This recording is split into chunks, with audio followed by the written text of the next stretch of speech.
Hai, Assalamualaikum murid-murid. Kembali lagi bersama Cikgu Faridah dalam PDPR Bahasa Melayu tahun 2. Tema pembelajaran pada hari ini ialah kebudayaan kita. Unit 12, amalan baik dengan tajuk Berbudi Bahasa Budaya Kita. Murid-murid sudah bersedia? Mari kita mulakan PDPR kita. Pembelajaran kita pada hari ini berpandukan buku teks Bahasa Melayu Jilid 1, muka surat 75. Objektif pembelajaran pada hari ini ialah pada akhir pembelajaran dan pemudahcaraan, murid akan dapat menyebut frasa dan ayat yang didengar dengan betulnya dan tepatnya. Jadi, fokus kita pada hari ini ialah kemahiran mendengar dan bertutur. Baiklah, sekarang murid-murid boleh lihat maklumat yang terdapat pada buku teks muka surat 75.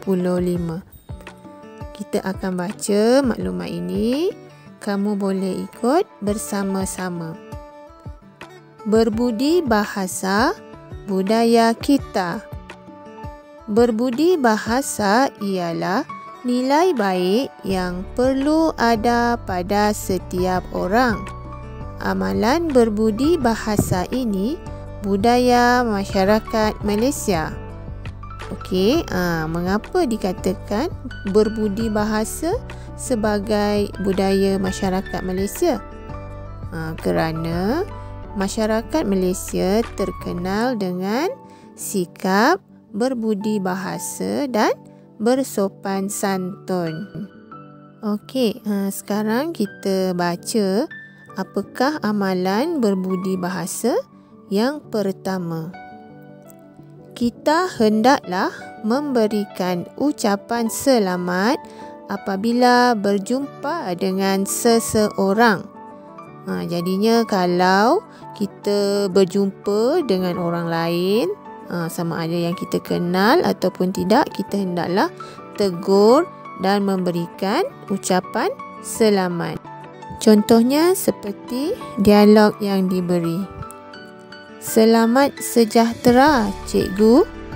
Selamat sejahtera, Yahya. Okay, Yahya memberi ucapan selamat kepada gurunya dengan mengucapkan selamat sejahtera, ataupun biasa kita akan guna Assalamualaikum, cikgu pun boleh juga.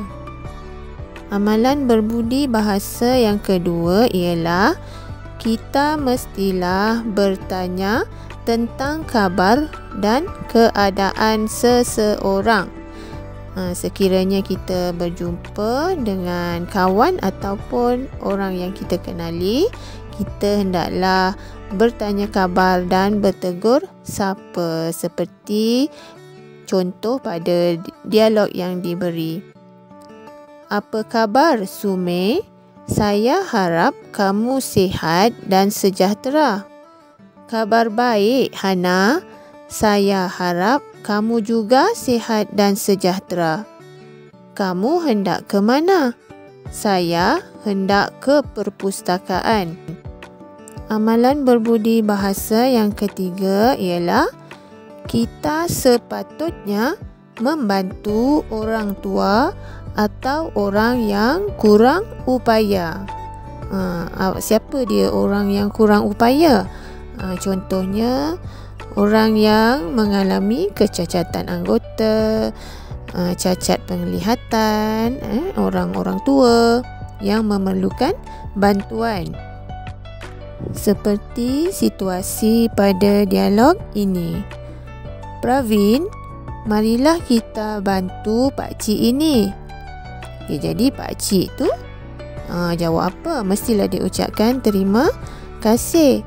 Terima kasih anak-anak kerana membantu pakcik. Sama-sama pakcik.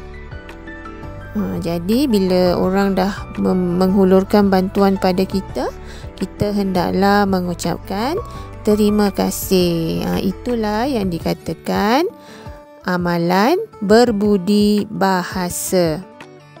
Baiklah murid-murid, dalam maklumat yang kita baca tadi terdapat beberapa frasa dan juga ayat yang menunjukkan amalan berbudi bahasa dan bersopan santun.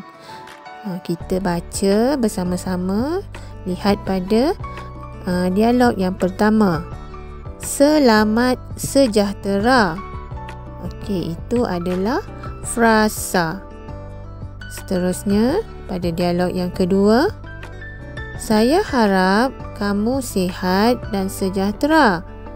Itu adalah ayat. Seterusnya, kabar baik Hana. Itu adalah frasa. Dan pada dialog yang ketiga, terima kasih anak-anak kerana membantu Pak Cik. Itu adalah ayat. Baiklah, saya harap semua murid-murid telah dapat mengenal pasti dan juga menyebut frasa dan ayat yang bersopan santun dan berbudi bahasa dengan betul dan tepat. Okey, untuk tugasan pada hari ini, kamu dikehendaki untuk membuat latihan pada buku aktiviti jilid 1, muka surat 85 dan 86 sahaja. Okey, selamat belajar. Itu sahaja untuk hari ini. Kita jumpa lagi pada PDPR yang akan datang. Bye. Assalamualaikum.